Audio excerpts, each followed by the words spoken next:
आज शराब पी करके और थाली का ठोकर मारते हैं, फेंक देते हैं थाली को, बड़ी बड़ाई भोजन से तैयार थाली को फेंक देते हैं। और उसकी पत्नी बैठी बैठी रो रही होती है, 2 घंटे लगा कर रोटी बनाई, पति देव आवेंगे भोजन खावेंगे, और पति देव आया टीटी बन के, खाना धर दिया, पहले दिन में बैठा रहेगा, वह कई खाना खा ले। अब वो सोच है नहीं उसको, क्योंकि तो शराब में टन होया बैठा है। फिर वो ये कहेगी तो मत पिया कर, रोज पी का अपने शर्म नहीं आती। बस इस बात से वो टीटी फिर चिढ़ जाता, थाली फेंक दे, पत्नी ने भी कूट दे, टीवी भी फोड़ दे, यानी पता नहीं क्या नुकसान कर दे। अरे वो कुत्ता बन गया वो दुष्ट आत्मा। अब कुत्ते की योनि पाके कहाँ बैठा गली में, और सारी रात भौंके, क्यों उसमें ऐसी नेचर दे दी भगवान ने। सारी रात भौंकन से उसको भूख लगा है। सुबह उठकर फिर कहाँ जाता है, वो रसोई की तरफ सरकता है, किसी के दरवाजे खुला देखकर रसोई की तरफ भागता है, क्यों मैं कहा उसने अन्न की। अब उस लाट साहब ने कौन जान देगा रसोई में, कोई मारे लठ टांग के ऊपर लाग गया। आध घंटे तक रोए बाहर गली में खड़ा होगा, ट्या ट्या। और फिर दूसरे घर में सरके धीरे धीरे, हो सकता है उसके भाग में वह लठ मिला या टूक मिला। यदि वहाँ भी लठ मिल गया तो फिर कहाँ जाएगा, गांव से बाहर जाता है। क्या खाता है, वहाँ टट्टी खा कर आता है, वो जो थाली का लात मारा करता है वो दुष्ट आत्मा। तो अब ज्ञान बिना हमें ऐसा लगता है कि शायद हम कुत्ते गधे नहीं बनेंगे, हमारी न्योय मौज रहेगी। परमात्मा कहते हैं तू जाने तेरी ऐसे निभाएगी, ये तो हरदम लेखा वरना रे। छोटे बालक थे, कोई चिंता नहीं थी, कूदते फिरो थे हैं कोई, और फिर जवान हो गए, रोजी रोटी की चिंता बनी। अब जवानी में भी चलो आदमी अपना टाइम पास कर लेता, फिर बूढ़े हो गए, कदे जाड़ पड़वानी, कदे आँख बनवानी, 3-4 तो सपेर पार्ट साथ रखने पड़ेंगे, किता चश्मे, किता दांत, किता हाथ में डोगा। तो कहते तू न सोचा था कि मैं सदा जवान रहूँगा या ऐसे ही मेरी बात बनी रहेगी। नहीं, ये तो एक सांस सांस का अकाउंट तेरा प्रतिदिन हो रहा है, और एक दिन ऐसा होगा आप शरीर छोड़कर जाओगे, अवश्य जाओगे, ये तो पता है।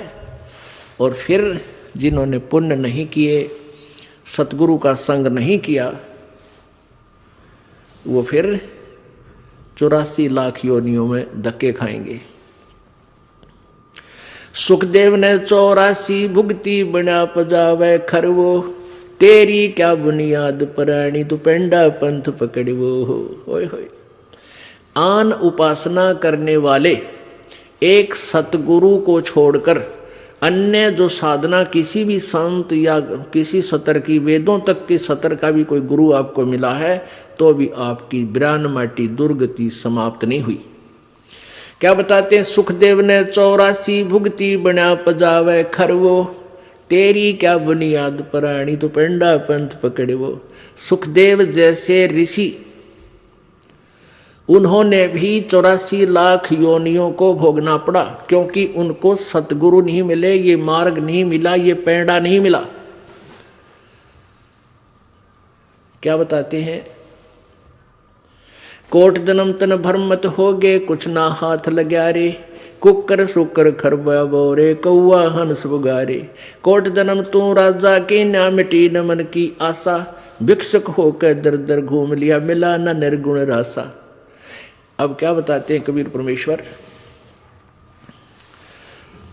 कि एक पूर्ण संत ना मिलने से, पूर्ण संत ना मिलने से आप अन्य साधना करके, जैसे वो वेदों अनुसार साधना, कोई अच्छा ऋषि संत मिल गया, वो भी गुरु बनाने पड़ते हैं। ओम नाम का जाप किया और अच्छे पुण्य किए, उसके आधार से कहाँ तक पहुँच जाते हो आप, ब्रह्मा विष्णु महेश तक की पदवी भी प्राप्त कर सकते हो, देवता की पदवी भी प्राप्त कर सकते हो। वरुण जल का देवता, कुबेर धन का देवता यानी वित्त मंत्री, इन पदवियों को भी तू प्राप्त कर सकता है। लेकिन फिर 84 लाख योनियों में भी आपको जाना ही पड़ेगा। कहते हैं भिक्षुक होके दर दर घूम्या और मिला न निर्गुण रासा।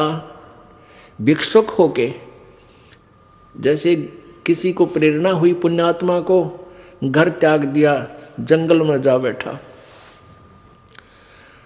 वहां से क्या करते थे कि जंगल से गांव में आते थे, नगर में, वहां से एक बार भिक्षा मांग लेंगे और शाम न खा ली और सुबह भी वही रख दी, सुबह बासी जैसी मिली वो खा ली, और फिर भी बच गई तो उसको कहते सुखा लेते थे। शाम ने फिर उसी में थोड़ा बहुत खा के काम चला लिया। और इतनी साधना भी की कि कहीं तेरी भक्ति में बाधा ना पड़े, थोड़ा खा करके अपनी भक्ति करता रहो। उस भक्ति के आधार से इतने इंद्र कुबेर ईश की पदवी, स्वर्ग का राजा इंद्र भी बन गया तू। लेकिन ये जन्म मृत्यु और 84 लाख योनियों का तेरा कष्ट मिटा नहीं, क्योंकि तुझे वो मार्ग नहीं मिला।